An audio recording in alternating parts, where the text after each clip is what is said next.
और हेपेरिन, ये 3 फैक्टर हैं जो क्या है, क्लॉटिंग में हेल्प करता है। अब आपके दिमाग में एक सवाल आएगा कि सर हेपेरिन के बारे में हमने पढ़ा था, ये तो एक एंटीकोगुलेंट है। हेपेरिन क्या है, ये हमारा एक नेचुरल एंटीकोगुलेंट है, तो हेपेरिन कैसे क्लॉट में फर्क करता है? तो हेपेरिन के अंदर ये एबिलिटी होती है, क्या एबिलिटी होती है? तो ये एबिलिटी है कि जैसे ही हेपेरिन एयर के कांटेक्ट में आएगा, यानी ऑक्सीजन के कांटेक्ट में अगर आ जाएगा, तो ये क्या होगा, इसका फंक्शन जो है वो स्टॉप हो जाएगा, यानी ये फंक्शन नहीं कर पाएगा। तो हेपेरिन का काम क्या होता है कि बॉडी के अंदर कोई फ्लो तो है नहीं, कोई ब्लड एयर फ्लो तो हो नहीं रहा है, जो एयर फ्लो हो भी रहा है वो क्या है, नॉन रिएक्टिव फॉर्म में है। हेपेरिन के साथ क्या है, नॉन रिएक्टिव फॉर्म में। कैसे नॉन रिएक्टिव फॉर्म में है?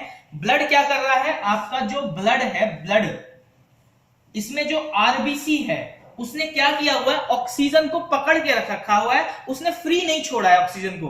वो क्या कर रहा है, आरबीसी को पकड़ के लेके चलता है, कहां से, लंग्स के एयर सैक, एल्वोलाइज जिसे हम बोलते हैं, वहां से लेके जाता है वो अदर पार्ट्स में। ठीक है, तो वो करता क्या है, जब आरबीसी ब्लड को लेके चल रहा होता है, इसीलिए कई बार आपने देखा होगा कि अगर आरबीसी की एबिलिटी कम होने लगती है तो क्लॉटिंग भी, आपका ब्लड जो है वो भी थिक होने लगता है। उसका वजह क्या है, आपके अंदर थ्रोम्बोसाइट्स का ज्यादा बनना, फॉर्मेशन हो जाता है। तो बहुत सारे ऐसे डायग्नोस्टिक है, आप उसको कंक्लूजन में ले सकते हो। तो ये क्या कर रहा है, ऑक्सीजन क्या, क्योंकि देखो ऑक्सीजन हमारे बॉडी में जा रही है, कंटिन्यूअसली जा रही है, लेकिन क्या है, वो अटैच फॉर्म में है, फ्री फॉर्म में नहीं है। लेकिन हवा में क्या है, फ्री फॉर्म में है, ऑक्सीजन के मॉलिक्यूल फ्रीली घूम रहे हैं, किसी के साथ कंबाइन नहीं है। तो उस केस में हेपेरिन जैसे ही एयर के कांटेक्ट में आया, सपोज मेरे यहां कट लग गया, ठीक है, तो एयर में ऑक्सीजन है, जैसे ही उसके कंपैरिजन में आया वो क्या हुआ, इनएक्टिव हो गया, वो काम नहीं कर पा रहा है। ठीक है, अब वो जब काम नहीं कर पा रहा है तो क्या होगा, सीधा सीधा जो थ्रोम्बोसाइट्स हैं आपके, वो एक्टिव हो जाएंगे। क्या होगा, एक्टिव हो जाएंगे। अब वो कैसे एक्टिव होंगे, क्या करेंगे, वो हम आगे पढ़ेंगे। इतनी पार्ट आप लोगों को समझ में आ गया? एक बार मुझे क्लियर कर दें, इतना पार्ट आप लोगों को समझ में आया? प्रिया समझ में आ गया? Anjali? Yes sir. Pinky? Yes sir.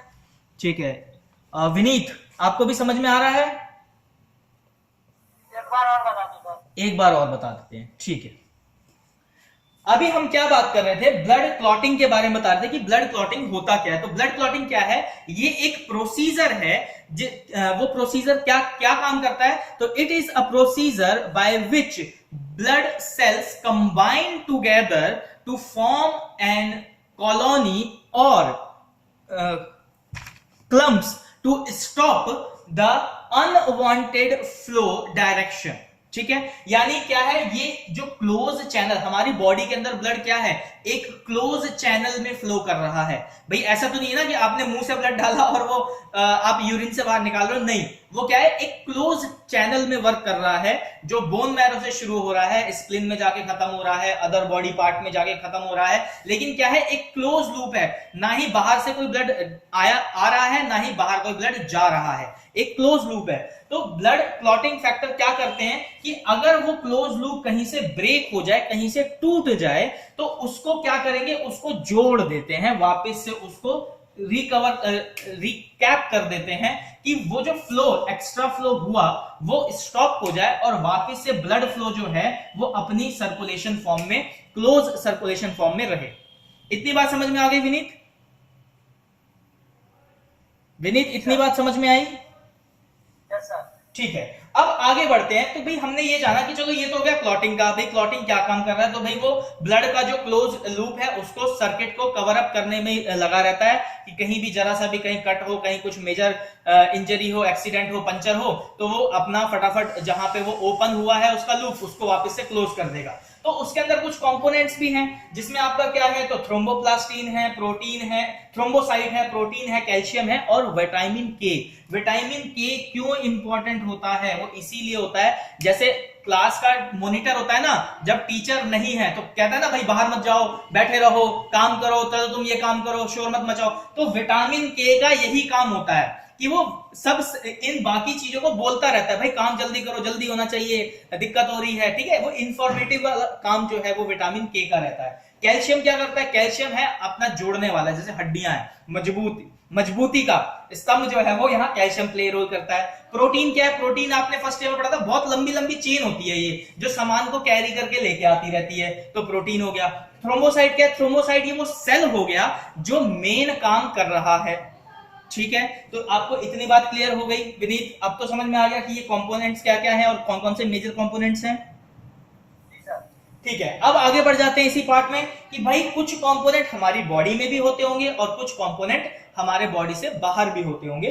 तो बॉडी के अंदर के कंपोनेंट की अगर मैं बात कर लूं तो सबसे पहला जो कंपोनेंट हमारा लीवर में जो बनते हैं, जो लीवर में बन रहे हैं कंपोनेंट्स, वो कौन कौन से हैं? तो आपके फिब्रिनोजन है, प्रोथ्रोम्बिन है और हिपैरिन है। अब एक क्वेश्चन आ जाता है कि भाई चलो फिब्रिनोजन तो समझ में आ गया कि लीवर में बना, प्रोथ्रोम्बिन भी समझ में आ गया कि जी लीवर में बना। प्रोथ्रोम्बिन क्या है? थ्रोम्बोसाइट का ही एक पार्ट है फॉर्मेशन में, जहां वो डेवलप होता है। इसलिए मैंने बोला था कि थ्रोम्बोपोइसिस आपको रिवाइज करना है।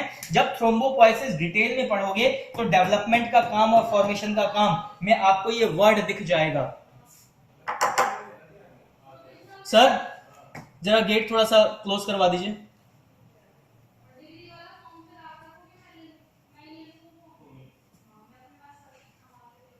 उसके बाद क्या है कि भाई हिपैरिन के टॉपिक पे आते हैं कि सर हिपैरिन तो हमने पढ़ा था कि ये तो एंटीकोगुलेंट है, तो ये कोगुलेशन में कैसे फर्क कर रहा है, ये कैसे क्लॉट कर दे रहा है, और अगर ये क्लॉट कर रहा है तो ब्लड के अंदर क्यों नहीं क्लॉट कर रहा है, बॉडी के अंदर भी तो क्लॉट हो जाना चाहिए।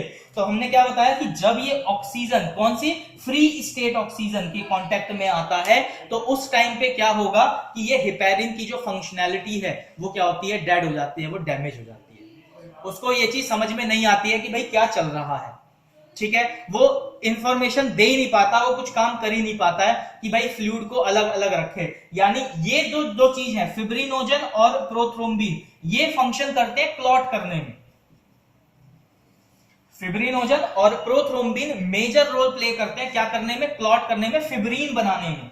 जो फिब्रिन है, ठीक है, फिब्रिन क्या है? एक जाली टाइप का स्ट्रक्चर है। आप इसको ऐसे समझ सकते हो कि जब आप कोई चीज को छान रहे होते हो, ठीक है, तो क्या होता है उस पे अगर कोई थिक आइटम होगा तो वो जाली में फंस जाएगा, ठीक है। तो ये फिब्रिन जो है बेसिकली, ये क्या, फिब्रिनोजन जो है ये फिब्रिन में कन्वर्ट होता है, ठीक है। और फिब्रिन का ही मेन काम होता है ब्लड को वहां पे बाकी सेल्स को रोक देना। ये बहुत छोटा माइक्रोन की जाली बनाता है। जो हमारे सेल्स है ना, जो आरबीसी हैं या जो डब्ल्यूबीसी हैं या बाकी अदर कंपोनेंट हैं, सर वो गेट थोड़ा सा कीजिए, जो बाकी कंपोनेंट हैं उस सेल के साइज, यानी माइक्रोन जो है 12 से जो नॉर्मल एवरेज अगर मैं साइज की बात कर लूं तो 10 माइक्रोन से 20 माइक्रोन से भी छोटी एक जाली तरीके का बनाएगा, एक केज लाइक स्ट्रक्चर बना देगा। वो क्या करेगा? एक केज लग गया, अब उसके पास जाके सारे सेल्स क्या हुआ? अटैच होते गए। क्यों? क्योंकि फ्लो तो वहीं से जा रहा है भाई। इसको आप ऐसे समझोगे थोड़ा सा और इजी हो जाएगा, बोर्ड पे ध्यान दो। ये एक सपोज एक क्लोज लूप है जहां पे अंदर सेल फ्लो कर रहे हैं, ठीक है।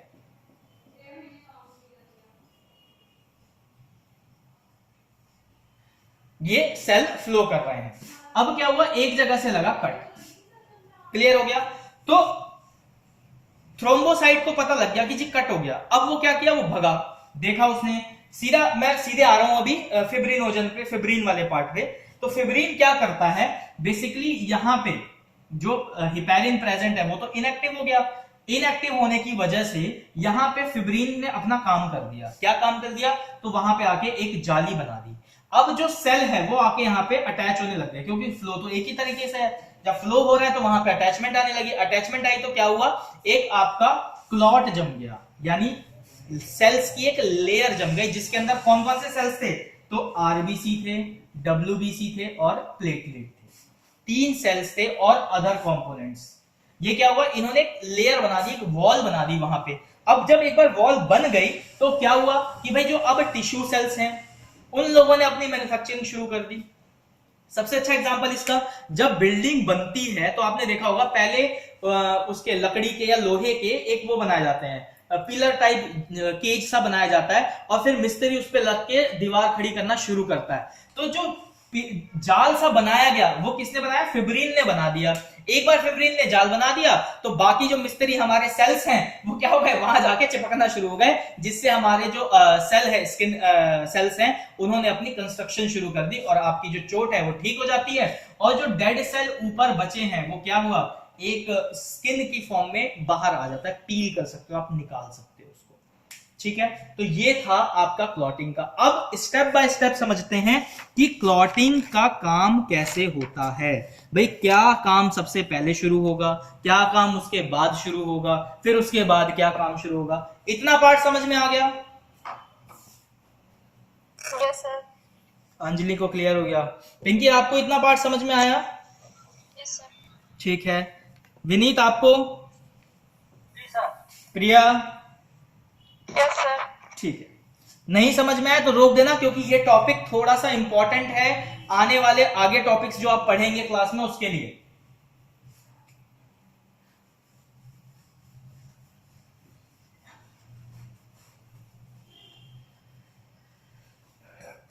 अब हमने ये जान लिया कि भाई कौन सा मेन फिब्रिन वाला पार्ट है जो क्या कर रहा है, केज बना रहा है। थ्रोम्बोसाइट जो है वो सबसे पहला सेल है जो इंफॉर्मेशन दे रहा है। अब कौन सा सेल किसके साथ जाके भाईचारे में काम करता है हमारी बॉडी के अंदर, हम वो जानेंगे। भाई भाई बंधु हर जगह जरूरी होती है, बिना भाई बंधु के कोई भी काम नहीं हो पाएगा।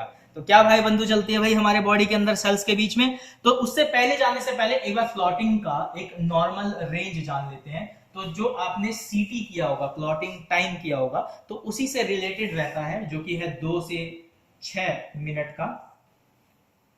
ठीक है, यानी 2 से 6 मिनट के बीच में अगर कहीं कट लगा है, आप उसको प्रेस करके रोक दोगे, 2 से 6 मिनट के अंदर वहां पे क्लॉटिंग हो जाएगी, आपका जो फ्लो है वो कंटिन्यूटी में आ जाएगा। ठीक है, एक ये नॉर्मल रेंज आ जाती है जो सीटी को डिनोट करती है, यानी क्लॉटिंग टाइम को डिनोट करती है। तो सबसे पहला जो हमारा सेल यूज होता है वो क्या हो रहा है, थ्रोम्बोसाइट।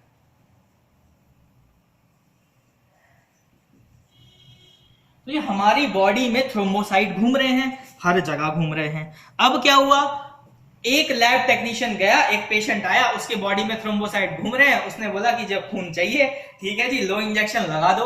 तो उसने क्या किया, इंजेक्शन लगाया, खून ले लिया। अब थ्रोम्बोसाइट के पास इंफॉर्मेशन पहुंच गई, कहां, जहां पे उसने वो पंचर किया था। भाई जहां पे वो लीड पंचर हुई थी, यहां भी तो थ्रोम्बोसाइट घूम रहा है, क्योंकि पूरी बॉडी में कितने हैं, तो भाई 1.5 लाख से 3 लाख के बीच में है, तो बहुत है, अमाउंट तो बहुत ज्यादा है। तो अमाउंट बहुत ज्यादा है, तो वो क्या हुआ जी, वहां पहुंचा, उसने देखा, अच्छा तो किसी ने अभी पंचर कर दिया, कोई दूसरा पार्टिकल घुसना चाह रहा है, तो वो कुछ कर तो सकता नहीं है उस पार्टिकल का, क्योंकि क्या है, वो मेटालिक पार्टिकल है। तो जब वो चला गया, यानी निडल जब निकल गई, या जहां पे कट लगने के बाद वो पार्ट हट गया, तो क्या हुआ, वहां के जो सेल्स हैं उनके पास ये दिमाग नहीं है कि उनको जाना कहां है। वो भेड़ की तरह है, जैसे भेड़ होती है ना, कि क्या करता है, गड़रिया जो होता है, जो जिसे हम भेड़ जो चराता है, या जो गाय भैंस चराता है, ग्वाला जो होता है, ठीक है, वो क्या करते हैं, वो डायरेक्शन देते हैं भैंसों को या गाय को या भेड़ को, कि इस डायरेक्शन में चलो, इस डायरेक्शन में चलो, ठीक है, ये डायरेक्शन देते हैं। तो सेल्स को तो कुछ पता ही नहीं है कहां जाना है, वो भेड़ गाय की तरह है, वो तो बस यहां पंचर हुआ, यहां से निकलना चालू हो गई, डायरेक्शन बदल दिया उसने। अब डायरेक्शन बदल दिया तो थ्रोम्बोसाइट को पता लगा, यानी अपने प्लेटलेट को पता लग गया कि भाई डायरेक्शन बदल गई है, सेल्स भाग रहे हैं जगह छोड़ के। तो अब सेल्स भाग रहे हैं जगह छोड़ के, तो क्या हुआ, तो थ्रोम्बोसाइट को ऑक्सीजन की प्रेजेंस में, यहां से ऑक्सीजन मिली ना, क्योंकि क्या है, क्लोज, मैंने बताया कि क्या है, क्लोज लूप में घूम रहा है। तो जैसे ही ऑक्सीजन मिली, उसको पता लगा कि अच्छा वो हिपैरिन वहां पे काम नहीं कर पा रहा है। तो फटाफट वहां जाके देखा उसने कि हो क्या रहा है, अच्छा क्या हुआ क्या हुआ क्या हुआ। तो वहां जाके देखा भाई क्या हुआ, तो यहां तो छेद हो रखा है जी। तो इसने क्या किया, ऑक्सीजन की प्रेजेंस में अपने आप को कन्वर्ट कर लिया, किसमें कन्वर्ट कर लिया, तो वो कन्वर्ट किया इसने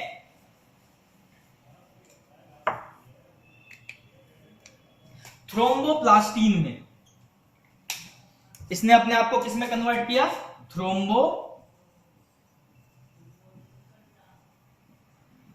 थ्रोम्बोप्लास्टीन में।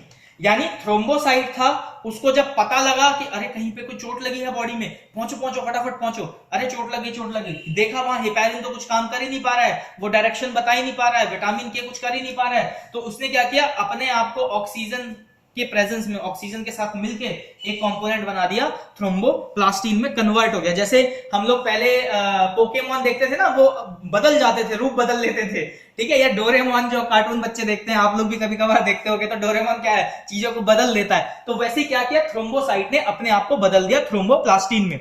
अब वो थ्रोम्बोप्लास्टिन क्या हुआ कि भाई हमारी बॉडी में जो कैल्शियम है,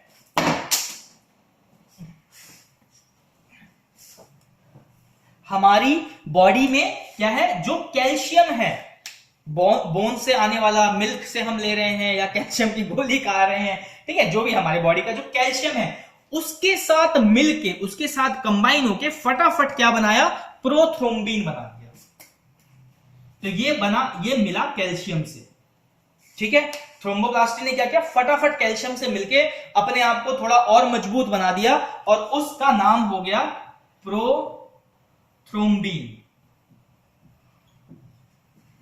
ठीक है। इतनी बात समझ में आई, बताओ, इतनी बात समझ में आ गई? Yes sir. ठीक है।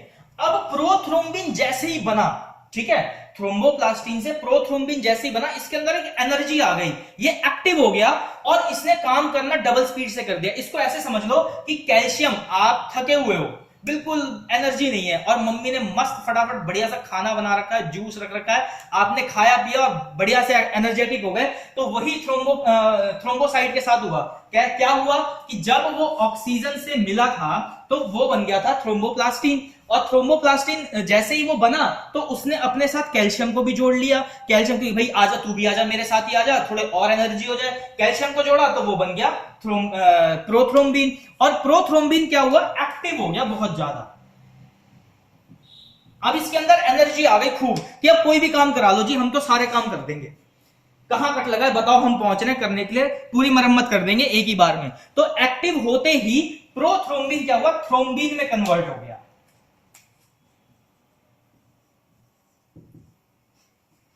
ठीक है। जैसे ही एक्टिव हुआ ना तो प्रो पार्ट हट गया और वो पर्टिकुलर फिक्स हो गया जी, अब तो फिट हो गए, अब तो सारा काम कर देंगे, तो हम बन गए थ्रोम्बिन, ठीक है। अब थ्रोम्बिन के साथ क्या हुआ, थ्रोम्बिन के साथ कंबाइन हुआ फिब्रिनोजन। फिब्रिनोजन कहां से आ रहा है, लिवर प्रोड्यूस कर रहा है, बताया था मैंने अभी इससे पहले कि फिब्रिनोजन कहां से आ रहा है। तो थ्रोम्बिन ने क्या किया, लिवर से आने वाले फिब्रिनोजन को, एक तरीके का प्रोटीन है, फिब्रिनोजन को क्या किया, पकड़ लिया, भाई आजा मेरी मदद कर दे, अब मुझे चाहिए क्या क्या चाहिए, तो भाई मुझे बंधना है एक जगह, अच्छी से पैकिंग करानी है, दिक्कत हो रही है भाई, चलो मेरे साथ। जैसे ट्रक होती है ना, ट्रॉलर लगाते हुए निकल जाता है कि चलो चलो ये भी सामान डालो, वो भी सामान डालो, सब कर लो। तो थ्रोम्बिन ने क्या किया, फुल एनर्जेटिक इंजन की तरह काम किया और फिब्रिनोजन को साथ में लेके चल दिया कि चल भाई मेरे साथ चल और अब अपन काम करेंगे। तो फिब्रिनोजन जैसे ही थ्रोम्बिन के साथ कंबाइन होता है, जैसे ही फिब्रिनोजन थ्रोम्बिन के साथ जुड़ता है तो वो बनाता है आपका फिब्रीन। ये दोनों मिलके आपका बनाते हैं फिब्रीन, और फिब्रीन ही वो पार्ट है, वो जालीनुमा स्ट्रक्चर है, वो केज लाइक स्ट्रक्चर है, जहां पे क्या होता है, जैसे ये एक केज लाइक स्ट्रक्चर बन गया हमारे उस कट के ऊपर, ठीक है।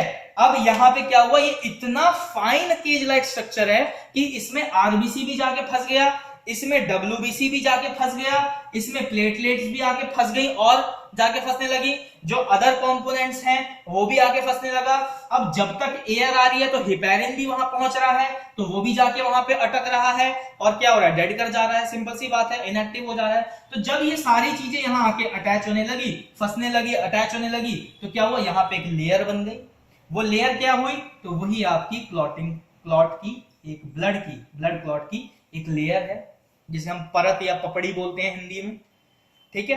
अब वही लेयर जो है वो क्या किया, उसने डायरेक्शन को रोक दिया। अब जो डायरेक्शन बाहर जा रहा था सेल निकल के, वो क्या हुआ, वो घूम गया वहां से टकरा कि भाई देखा अब तो ये बंद हो गया, रास्ता तो यहां है ही नहीं, चलो जी जो रास्ता खुला है उसमें चल दो। ये काम होता है आपका क्लॉटिंग का। इतनी बात समझ में आई? अंजलि बात समझ में आई? Yes sir. Yes sir. Vineet बात समझ में आई? जी sir. Priya sir. Pinky? Yes sir. चलो, तो ये एक सिंपल लैंग्वेज में समझो आप कि भाई क्या है, एक बार फिक्स ओवरव्यू दे देता हूं फटाफट से। थ्रोम्बोसाइट हमारे बॉडी में बनते हैं हिमेटोपोइसिस के प्रोसेस के थ्रू, जो हमारा थ्रोम्बोपोइसिस कहा जाता है, ठीक है। उसके अंदर एक लाइनेज होता है जिसे हम मेगा क्रायोलाइनेज के नाम से भी जानते हैं, जो थ्रोम्बोसाइट बनाता है। कहां से बन रहा है? तो हीमोपोइटिक स्टेम सेल से बनता है थ्रोम्बोसाइट तक। और कहां फॉर्म हो रहा है? तो बोन मैरो में फॉर्म होने वाला ये सेल है। नॉर्मल रेंज की बात कर लें तो ये 1.5 लाख से 3 लाख औसतन हमारी बॉडी में रहता है, जिसे हम क्यूबिक पर एमएम में लिखते हैं यूनिट इसकी। और काउंटिंग के लिए जो है प्लेटलेट, अगर आप ऑटोमेशन में जाओगे तो सेल काउंटर, और अगर आप मैन्युअली करोगे तो न्यूमर चैम्बर की हेल्प से डाइल्यूटिंग फ्लूइड केमिकल को यूज करते हुए और आरबीसी पिपेट की मदद से आप सॉल्यूशन मिक्सचर बना के आराम से काउंट कर सकते हो। फिर आगे बढ़ जाते हैं कि भाई अब ये थ्रोम्बोसाइट्स जो हैं, पिंकी माइक म्यूट कर लें प्लीज, अगर कुछ पूछना है तो अनम्यूट रखें। तो अब थ्रोम्बोसाइट क्या कर रहा है? तो भाई थ्रोम्बोसाइट हमारा मेन इंपॉर्टेंट रोल प्ले कर रहा है किसमें? कि भाई वो ब्लड के अंदर कोई भी क्लॉटिंग, अगर कोई चोट लगती है या कुछ दिक्कत होती है जहां पे जो डायरेक्शन है वो रॉन्ग डायरेक्शन बन जाती है ब्लड की, तो वहां पे जाके फटाफट उस डायरेक्शन को वापस से राइट डायरेक्शन में मोड़ने के लिए उसको रिपेयर में काम करता है, यानी क्लॉटिंग में काम करता है। तो कैसे कैसे क्लॉटिंग में काम करता है? तो क्या किया अब, हाँ एक चीज और इसमें ऐड कर लीजिए कि विटामिन के का क्या रोल है, मैं अभी थोड़ी देर में बताऊंगा। अगर मेरे दिमाग से स्प्लिट हो जाए तो आप लोग मुझे याद दिला देना।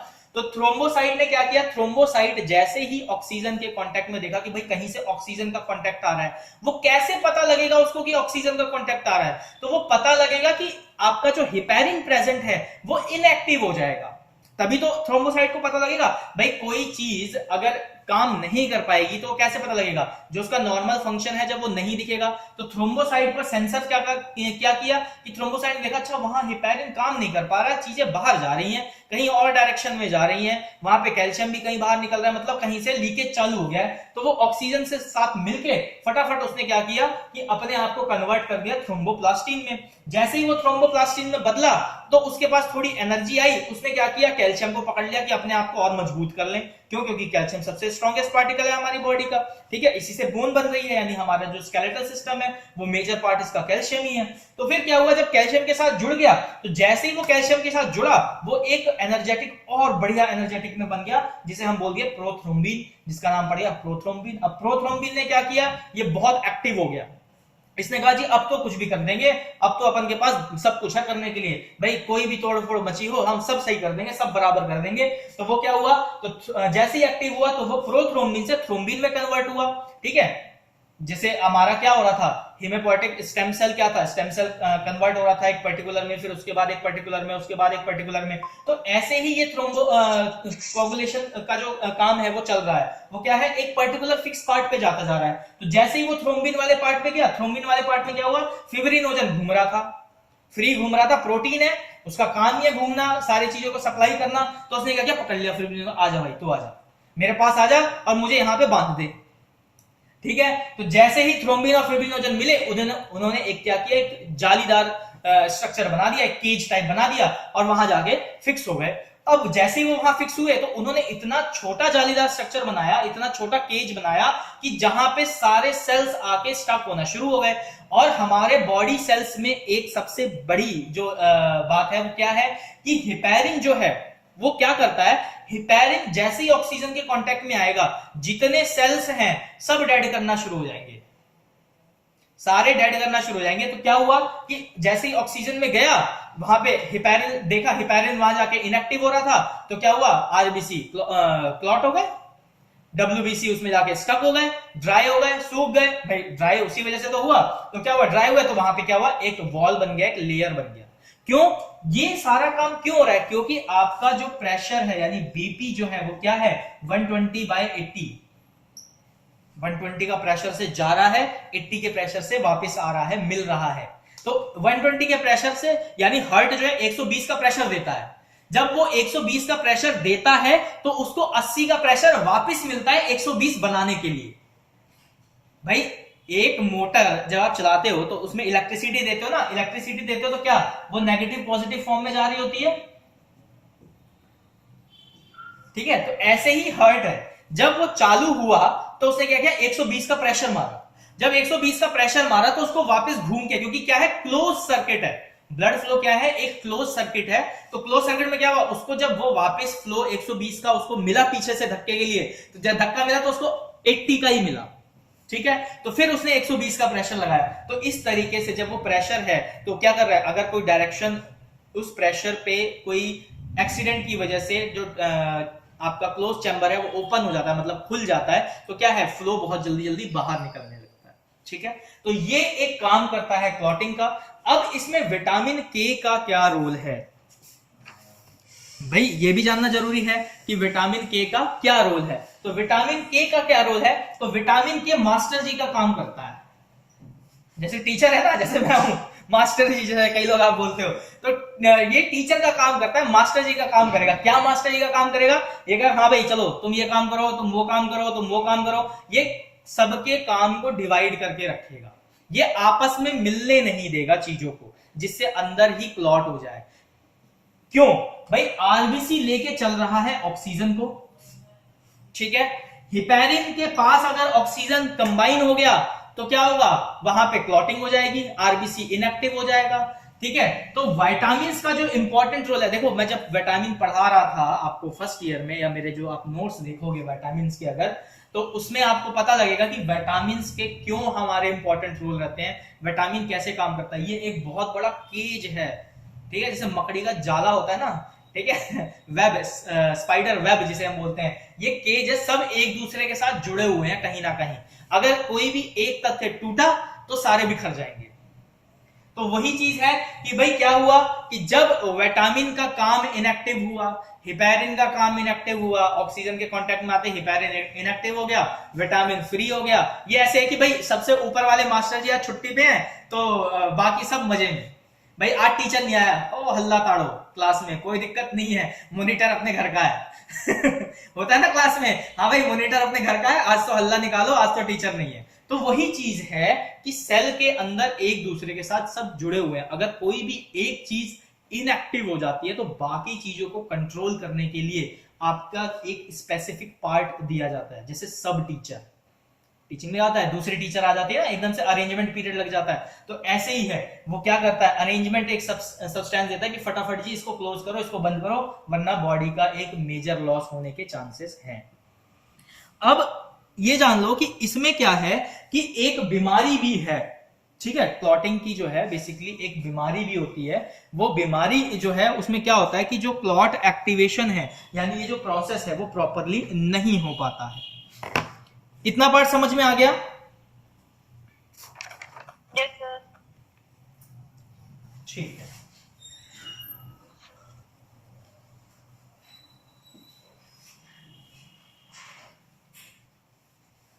अब उस पार्ट पे आ गए भैया, जो हमें रटना है, जो हमें याद करना है। भाई उसके बिना तो कुछ हो ही नहीं सकता, आप बिना याद किए कोई काम नहीं कर पाएंगे।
तो अब शुरू करते हैं हम लोग मेन जो हमारा पार्ट है उससे। तो सबसे पहले हमें कुछ चीजें पढ़नी होगी। अब जो थोड़ा सा क्लास का है वो थोड़ा सा मतलब सब्जेक्टिव टाइप होने वाली है, थोड़ा सा बोरिंग भी लग सकती है, तो थोड़ा सा उसमें एडजस्ट करो, लेकिन वो चीज है इंपॉर्टेंट, आप लोगों को पढ़नी जरूरी है। तो हमारे अब आ जाते हैं फैक्टर के ऊपर। भाई कौन कौन से फैक्टर हैं हमारे बॉडी के जो आपके कोगुलेशन में हेल्प करते हैं।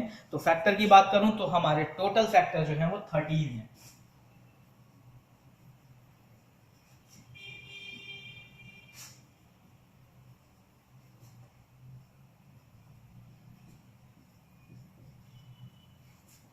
थर्टीन फैक्टर हैं। 13 फैक्टर सीरियल वाइज आपको थोड़ा याद रखना पड़ेगा। अच्छा, अब ये मैंने न्यूमेरिक फॉर्म में लिखा हुआ है फैक्टर, लेकिन ये इस न्यूमेरिक फॉर्म में नहीं रहते हैं, ठीक है, ये रहते हैं आपके इस तरीके से। कौन सी फॉर्म कहते हैं भाई इसको, कौन बताएगा?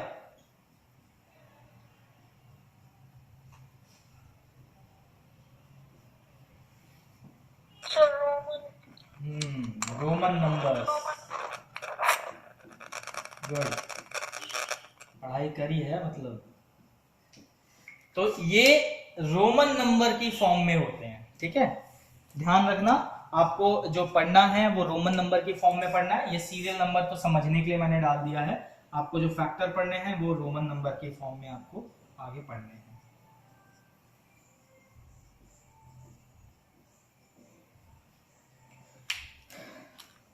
तो सबसे पहला जो फैक्टर आएगा वो आता है आपका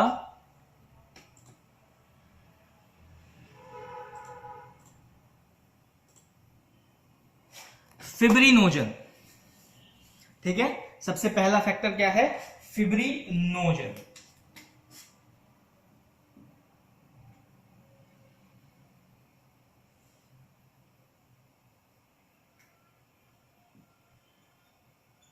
सबसे पहला फैक्टर क्या हुआ आपका, बना फिब्रिनोजन का। फिर दूसरा फैक्टर क्या बन रहा है? प्रोथ्रोम्बिन।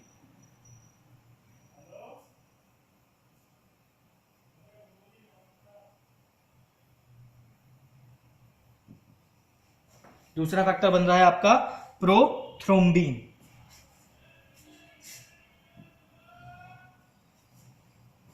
प्रोथ्रोम्बिन के बाद तीसरा फैक्टर बन रहा है आपका थ्रोम्बोप्लास्टिन।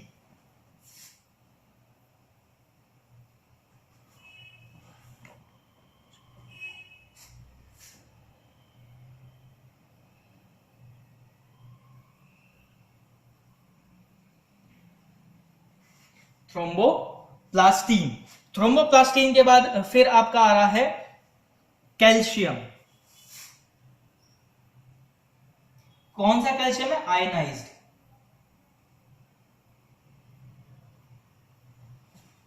आयनाइज्ड ही है ना, एक बार चेक कर लेते हैं। हाँ,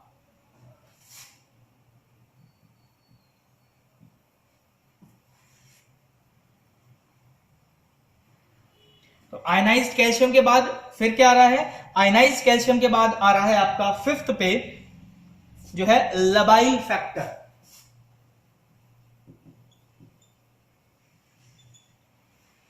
फिफ्थ फैक्टर क्या है? लबाइल फैक्टर। फिर सिक्स्थ, ये सिक्स्थ जो है इसको स्टार मार्क कर लेना, ये अननोन फैक्टर होता है, जिसे हम एक्स फैक्टर भी बोलते हैं, ठीक है। अननोन फैक्टर है जिसे हम एक्स फैक्टर बोलते हैं। क्लियर हो गया? फिर सेवंथ पे जाते हैं। सेवंथ पे जब आते हैं तो सेवंथ पे आता है आपका स्टेबल फैक्टर।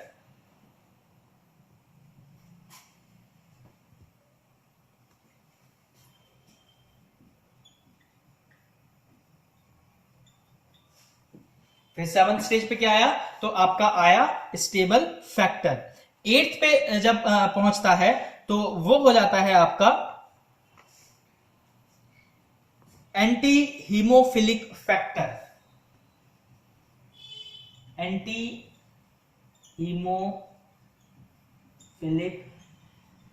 फैक्टर, ठीक है। फिर 9th पे पहुंचेंगे, तो जब 9th पे पहुंचे तो बनता है प्लाज्मा थ्रोम्बोप्लास्टिन, जिसे हम क्रिसमस फैक्टर के नाम से भी जानते हैं, लेकिन आप इसको याद रखो प्लाज्मा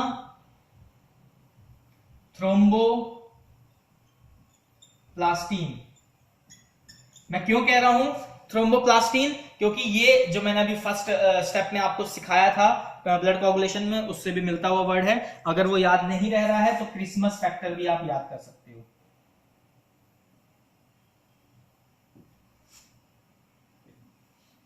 ठीक है, प्लाज्मा थ्रोम्बोप्लास्टिन 9th पे पहुंचा तो बना प्लाज्मा थ्रोम्बोप्लास्टिन। उसके बाद फिर जब 10th पे पहुंचा तो बना सैचुरेट, SATURAT, यही है हाँ ठीक।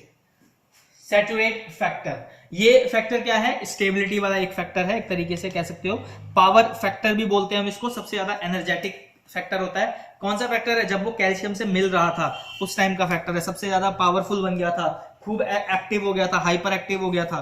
ठीक है, और उसके बाद जब आपका ये सैचुरेट फैक्टर आ गया, फिर 11th पे जब आते हैं तो बनता है आपका प्लाज्मा थ्रोम्बिन,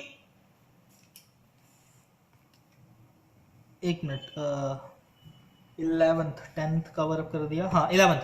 फिर आ जाता है आपका जो बनता है दोबारा से, जो क्रिसमस फैक्टर वाला पार्ट था वो दोबारा से बनता है आपका, वो आ जाता है प्लाज्मा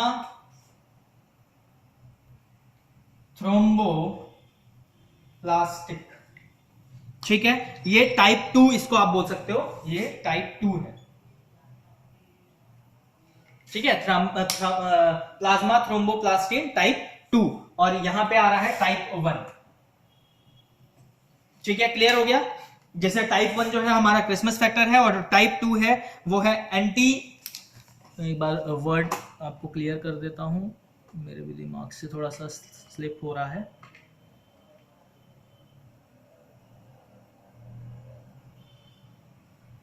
एंटीसीडेंट, ठीक है, इसको हम एंटीसीडेंट के नाम से भी जानते हैं। कुछ कुछ फैक्टर है हम भी भूल जाते हैं। ठीक है, तो प्लाज्मा थ्रोम्बोप्लास्टिन जो एंटीसीडेंट है, यानी टाइप 2 और टाइप 1 के नाम से आप याद रखो, थोड़ा इजी रहेगा। या फिर आप ऐसे याद कर सकते हो क्रिसमस फैक्टर और एंटीसीडेंट फैक्टर। ठीक है, फिर आ जाओ तो 12th पे, तो 12th में क्या है, हिंजमैन फैक्टर या हिंजमैन।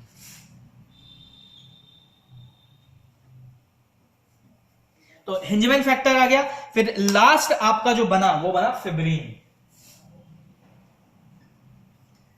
तो ये 13 फैक्टर हैं जो आपको अभी याद करके रखने हैं, क्योंकि अब जो इसके बाद शुरू होगा ये 13 फैक्टर से रिलेटेड ही कार्यक्रम शुरू होगा।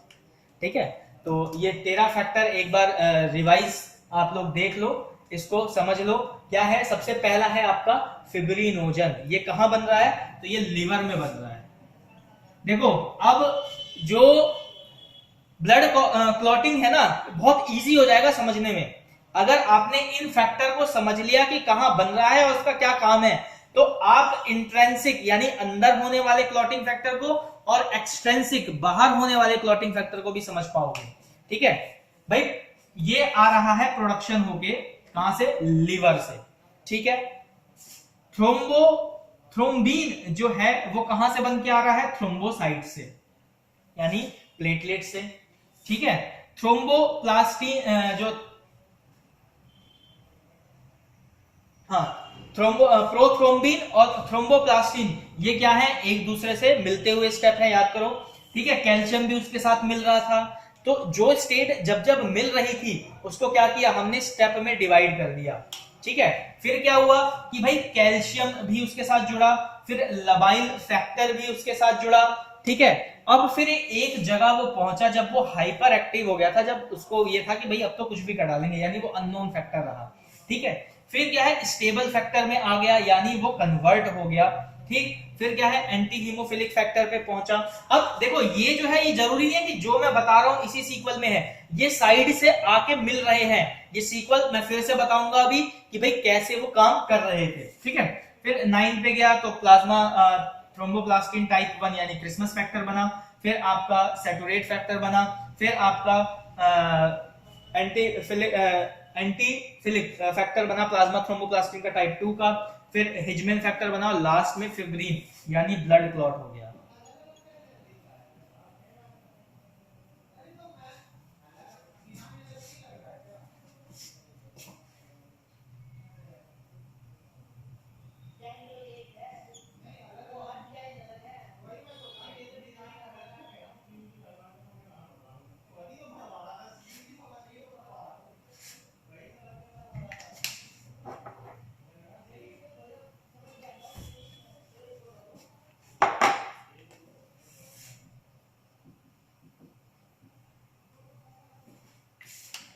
क्लियर हो गया? इतनी बात समझ में आई? Yes sir. अब हाँ बोलो प्रिया, कुछ कह रहे हो आप? कुछ कह रहे हो प्रिया? ठीक है, अब आगे बढ़ते हैं। इसको मैं रब करने से पहले चाहूंगा कि एक बार आप इसको चाहे स्क्रीनशॉट ले लें, चाहे इसका आप लिख लें, जिससे आगे जब हम स्टेप पढ़ेंगे तो वो ये कंक्लूड कर पाओगे आप कि कैसे कैसे। इसको लिख लें, मैं थोड़ा सा टाइम दे रहा हूं, तब तक आप इसको लिख लें। 2 मिनट का टाइम देता हूं। लिख लिया? लिख ली सर। अच्छा लिख लिया, वेरी गुड। आवाज क्लियर नहीं आ रही है विनीत आपकी। ग्रुप में तो मैं डाल ही दूंगा, आप इसको भी लिख भी लें एक बार। या रुको, मैं डाल ही देता हूँ ग्रुप में, अगर आपको ग्रुप में चाहिए तो जस्ट वेट अ सेकंड, मैं डाल ही देता हूँ अभी आपको ग्रुप पे।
मैं एक पिक्चर आप लोगों के साथ शेयर कर दे रहा हूँ।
मेरे को भी रेस्ट करने का टाइम मिल जाता है इसी बहाने हैं।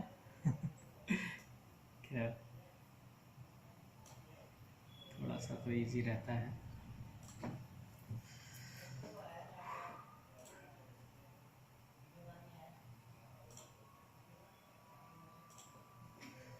चलो ठीक है, अब शेयर कर दिया जाए आप लोगों के साथ इसको।